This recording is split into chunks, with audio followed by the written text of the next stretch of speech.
Bem, amigos do Bola Presa, estamos de volta com mais um 15 Minutos. Eu sou o Denis. E eu sou o Danilo. Hoje, para discutir por 15 minutinhos, Julius Randle. Quem Votação diria? popular. A gente colocou lá no nosso grupo de assinantes no Facebook. Eles escolheram o Julius Randle. Então assine a Bola Presa. Aquela democracia fajuta que não é todo mundo que vota, é só a casta dos assinantes. Mas um dia a gente chega lá, né? É só todo mundo assinar o Bola Presa que todo mundo vota. É isso, a gente tá fazendo nossa parte pro mundo inteiro poder votar. Então, se você quiser votar no tema da semana que vem, assine o Bola Presa. O link tá na descrição aqui do vídeo no YouTube e na descrição do podcast, já que esse vídeo vai ser transformado em áudio e vai entrar no nosso feed. E bem-vindo ao ano de 2021, que como se não tivesse estranho o suficiente, Julius Randle vai ser tema de uma conversa nossa, já foi All-Star e é um dos principais candidatos pro prêmio de jogador que mais evoluiu na temporada. E esse vai ser o tema principal da conversa. Claro que a temporada do Julius Randle tem muita coisa para se falar. A gente vai tentar se focar nisso, porque ele é o favorito para ganhar esse troféu de jogador que mais evoluiu. Então, o que aconteceu pro Julius Randle na sua 7ª temporada na NBA virar o melhor Julius Randle que a gente já viu? O que definitivamente não é muito comum. Os jogadores demorarem tanto para chegar num patamar desses. E o Knicks tá voando e é muito por causa dele. Então vamos falar do Julius Randle. Vamos. 15 minutos determinados pela nossa ampulheta, que não é 15 minutos, mas ele já tem um pouquinho de acréscimo. já é generosa com a gente. Posso virar? Vamos lá. Vamos lá, areia. Está valendo.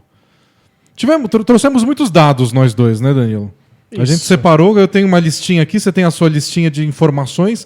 Acho que algumas vão bater. Isso, existe uma possibilidade de ser a mesma lista, mesmo que a gente tenha preparado de maneira independente. Mas acho que tem uma coisa que é a principal e que nós dois certamente trouxemos e que todo mundo já percebeu, que é que o Julius Randle está acertando bolas de 3. A gente nunca tinha visto isso na vida dele. Acho que essa é a evolução mais óbvia, né? Sem sombra de dúvida. Ele virou um arremessador, que é uma coisa que nunca se imaginava nele quando chegou na NBA. Ele nunca arremessou bolas de 3 pontos quando estava no basquete do ensino médio, nem no basquete universitário. No Lakers ele tentou algumas. E aí no Pelicans ele resolveu que ele ia arremessar. E foram poucas, com baixo aproveitamento. No Knicks, na temporada passada, ele acertou 27% das bolas de 3 pontos. O que, pra quem não está ruim. acostumado, é um número medonho, é um número que faz com que você não devesse estar arremessando essas bolas. E aí, para ele chegar agora e acertar 40% nas bolas de 3, Ele é tá uma perto evolução. de 41% já. É uma evolução sem precedentes para um arremessador que está arremessando tantas bolas. Você acerta quando você diz sem precedentes, porque saiu uma estatística essa semana que ele é o primeiro jogador da história da NBA, entre aqueles que arremessaram pelo menos 200 bolas de 3 numa temporada, assim, caras que arremessam com regularidade, a subir de uma temporada para outra de menos de 20, menos de 30 para mais de 40% de aproveitamento de 3 pontos. É absurdo. Ninguém nunca deu um salto assim tão grande. Porque o menos de 20 é simbólico, é tipo, não. É tipo, não faça. Não faça. E mais de 40 é especialista. Ele foi de alguém que não deveria estar arremessando para alguém que deveria arremessar todas. Tanto que agora o questionamento principal é pra valer? O Knicks pode montar o elenco deles pro ano que vem pensando, o Julius Randle arremessa de 3, esse cara arremessa de 3, ou é meio que fora da curva e temporada que vem volta um pouco à normalidade? É que a gente já passou um bom tempo pensando quando é que voltaria para a média normal dele os arremessos, e isso nunca acontece.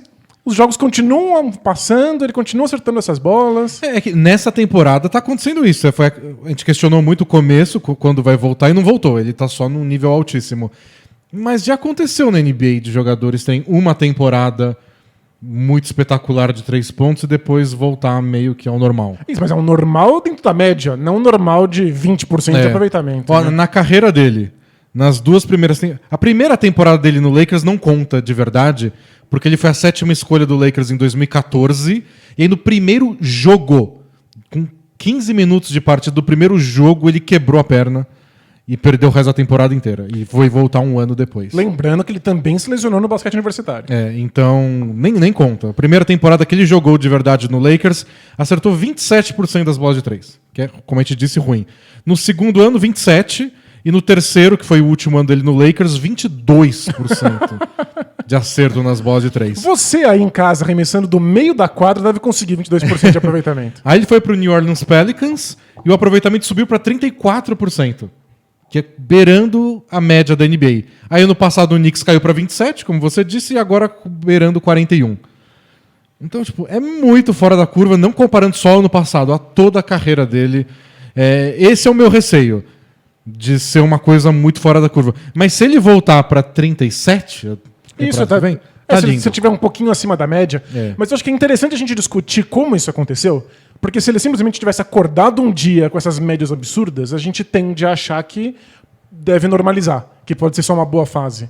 Mas, pelo jeito, foi um treinamento específico para que isso acontecesse. Ele é um dos jogadores que mais se beneficiou da off-season para ele. Gigantesca, esticada. Né? O Knicks não foi para bolha, então ele ficou de férias, entre todas as aspas possíveis, de março até novembro. Isso, então ele teve férias gigantescas para treinar, em que, segundo ele, foram arremessadas 1.500 bolas por dia desde que ele abandonou as quadras por conta da paralisação da Covid.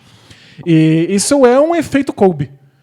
Quando ele saiu do Lakers, ele teve uma conversa com o Kobe Bryant que falou para ele que ele tinha que ser o jogador que arremessava 1.500 bolas por dia e que o principal conselho que ele tinha pro Julius Randle era: assim que você chegar numa cidade para jogar uma partida fora de casa, vai para uma quadra e arremessa. Não importa que hora seja, não importa quão cansado você esteja, torne isso um hábito e você vai ver que seu arremesso vai se transformar. Toda a filosofia de trabalho do Kobe baseava-se nisso, né? Tipo, treina mais que todo mundo, faça mais, nunca descanse. Acho que nesse nível dá resultado. E é um nível muito absurdo. Porque o Julius Randle não transformou só o arremesso, ele transformou o corpo dele. Eu tava vendo, ele reduziu a gordura corporal dele de 14% para 6%. Impressionante. É impressionante. E ele lembra mais o Zion Williamson do que a gente se dá conta. Eu acho que lembra muito mesmo. Né? Tipo, é um jogador muito pesado, muito grande, que tem uma capacidade de armar o jogo e de bater bola. E dá pra ver como perder peso não atrapalha os jogadores. Pelo contrário. Ajuda, né? Ajuda. E a semelhança dele com o Zion é legal porque outra coisa que contribuiu para o Julius Randle ser essa melhor versão dele nessa temporada é a função dele em quadra, né?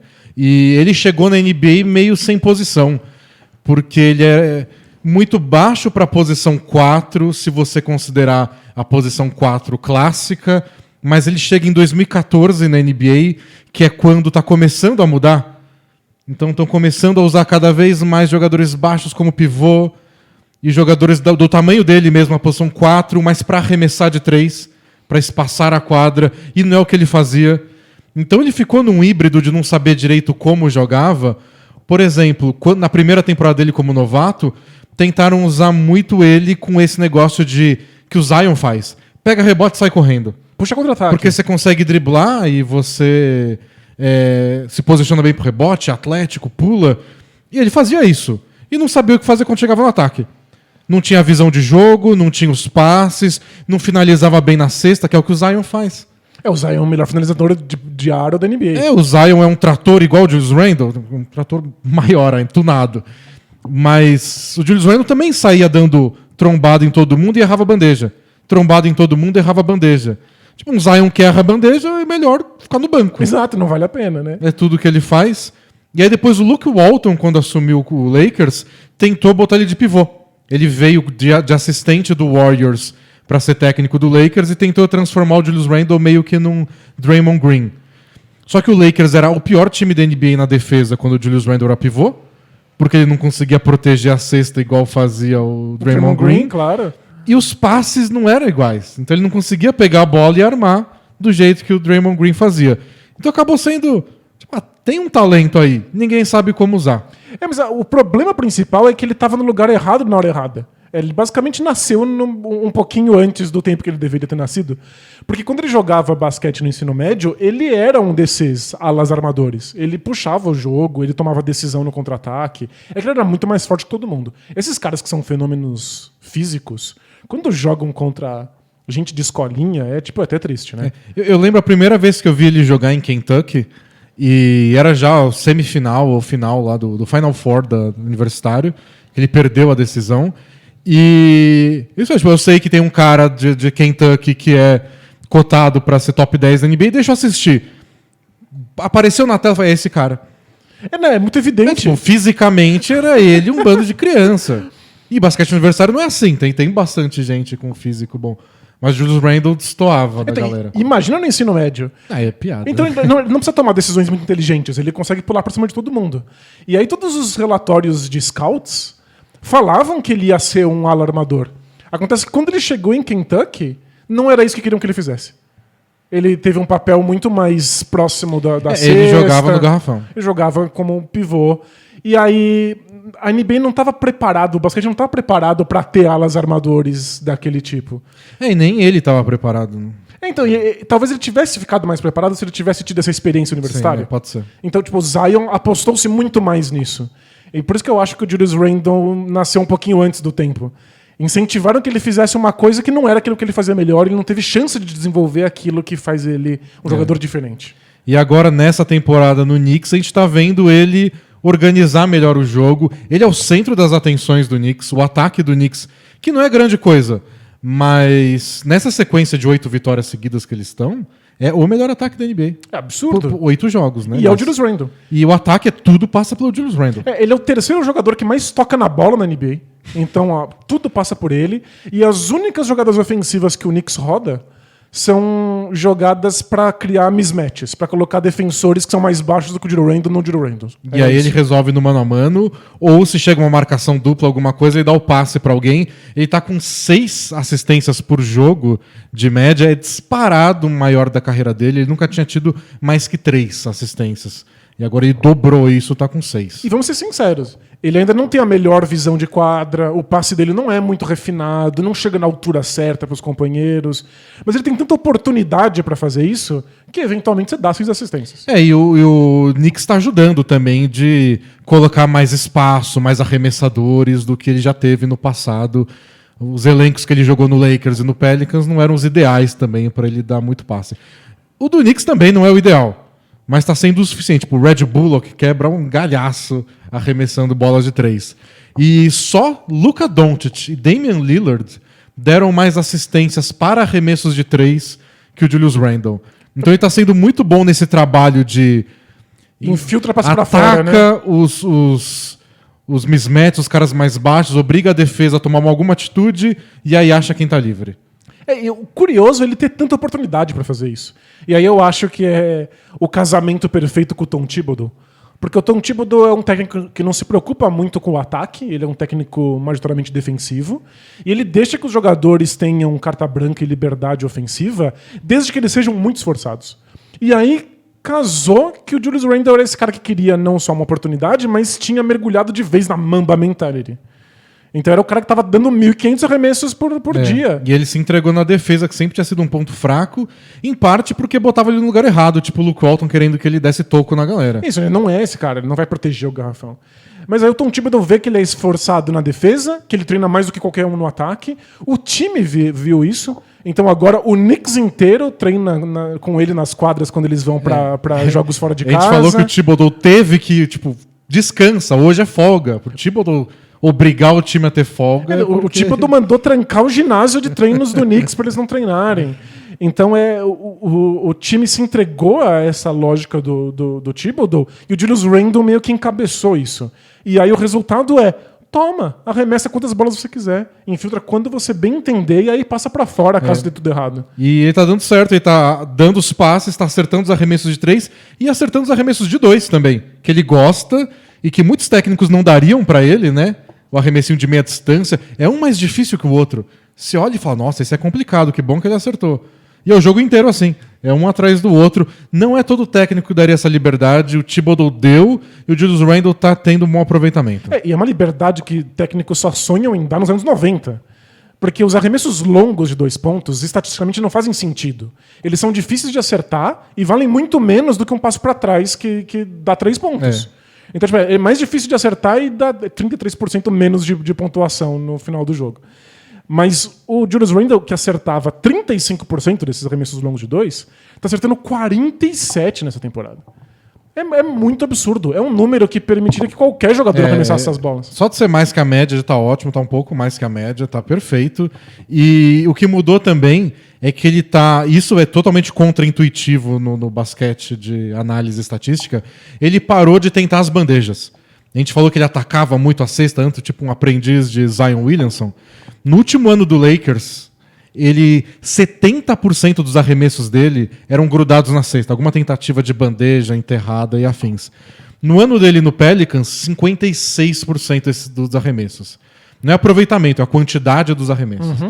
E no ano passado, no Knicks, 46%. Então, ainda quase metade dos arremessos eram isso. Nessa temporada, 24%. É absurdo, é uma queda muito grande. Só 1 a cada 4 arremessos do Julius Randle nesse ano, ele vai lá e tenta agredir e fazer uma bandeja. E ele é ruim nisso. Ele tem 60% de aproveitamento, que é basicamente a média que ele teve a carreira toda, e não é grande coisa. É que ele tenta fazer a mesma coisa que o Zion Williamson, mas ele não é tão bom com as duas mãos. E ele não tem a explosão que deixa o Zion Williamson ficar mais tempo no ar e aí tomar decisões, né? E ele não é tão bom pegando o rebote quando ele erra imediatamente, igual o Zion faz. Os dois são canhotos, têm um físico parecido, por isso as comparações. Mas que se começa a detalhar, você vê que eles vão ficando cada vez mais diferentes. E agora o Julius Randle é um cara de arremesso. O Zion, nunca. Imagina, não faz Então eles sentido. nunca foram tão diferentes. Quer dizer, são caras que começaram tão parecidos. Se o Zion começar a dar 1.500 arremessos por dia, talvez. Vamos, força, Zion, treina. Mas é incrível que fazer isso transformou não só o arremesso dele, mas também o perfil de arremessos. Né? Ele foi de dar 7 de cada 10 arremessos na tentativas de bandeja para ser uma em cada 4. E fazendo isso enquanto acerta os arremessos, aí muda tudo, porque é só mudar o estilo e continuar errando. Então, acima da média em bola de 3, acima de média em meia distância, pronto. Ele é uma máquina ofensiva. E num lugar em que um técnico finalmente deixou que ele fizesse essas coisas. Porque esse era meu medo. Assim como não deram espaço para ele no basquete universitário, o Lakers e o Pelicans nunca cogitaram que ele fosse um alarmador que pudesse dar arremessos longos.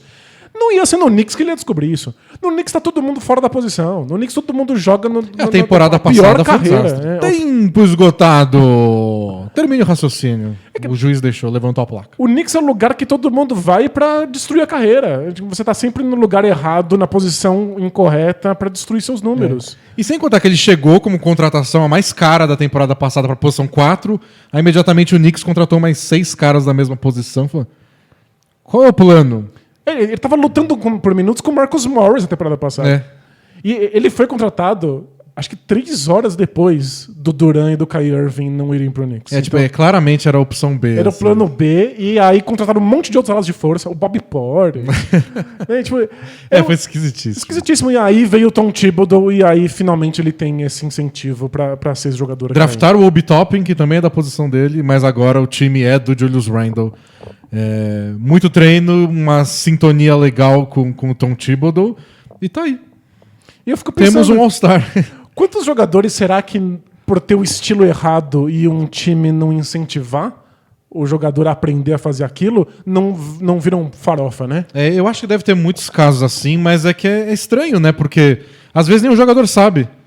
Não é que tipo, o Julius Randle tava lutando pra jogar desse jeito e ninguém deixava. Ele nem sabia não como sei ele se ia ele brilhar, sabia. né? Então, pros caras que não são os LeBron James da vida, você precisa de um pouco de sorte pra encontrar o técnico certo na hora certa, treinar as coisas certas, nascer na época certa. Pois é, né? O estilo da NBA coincidir com aquilo que sabe fazer. Então, chegou o seu momento, Julius Randle. Aproveite. Você deve ganhar o troféu de jogador que mais evoluiu. Seria muito esquisito não ganhar. E é um salto. Tem muitos candidatos, mas esse salto é sempre muito valorizado. Do cara que estava no quase e que vira uma estrela de um time e de um time que está ganhando. Isso é meio muito comum. Tentador demais. O cara que não joga nada e de repente vira um jogador médio. É muito comum, acontece direto. O jogador finalmente se encontra. É difícil. Mas tem vários exemplos. O cara finalmente entende NBA, o corpo finalmente está preparado para NBA. Então, até o pessoal comenta que ninguém deveria ganhar esse prêmio no 3º ano. Porque é meio que esperado, senão tá fazendo mais que obrigação, já diria a plaquinha do formando. Acontece com você. Agora, no 7º ano na NBA, e um salto que não é de um jogador ruim para um jogador médio, um jogador médio para uma estrela, esse é o salto mais difícil de dar. E é um salto de qualidade e estilo, o que fica mais legal ainda. Né? Pois é. E somado com um salto de qualidade e estilo de um time. Que tava todo mundo esperando que se tornasse um time digno. Então, mesmo se você ignorar as estatísticas e quiser contar a historinha desse Knicks é a melhor da temporada, e o Julius Randle é o símbolo dela. Né? Exatamente. Então é isso, pessoal. Esse foi nossos 15 minutos de hoje para discutir o Julius Randle. Espero que toda a família Knicks tenha ficado feliz, que hoje foi só elogio. E não tem maldição bola presa, não. Vai dar tudo certo pro Knicks, eles vão continuar ganhando, ninguém vai se machucar. Mando de quadra nos playoffs. É a maldição bola presa versus Mamba Mentality do Julius Randle. Quem é mais forte? É tipo passar manteiga nas costas de um gato e jogar pra cima. E é isso, pessoal. Amanhã tem prancheta aqui no YouTube. Quinta-feira tem gravação do podcast ao vivo no YouTube. Sexta tem o podcast editadinho, bonitinho no seu feed de podcasts. Em algum momento da semana, um podcast exclusivo para assinantes. E semana que vem, mais um 15 minutos. Boa! Então assine a Bola Presa para ter acesso a todo esse conteúdo e muito mais conteúdo exclusivo, já que você tem acesso a tudo que foi lançado antes em toda a história da Bola Presa. A gente se vê em breve. Tchau! Tchau, tchau!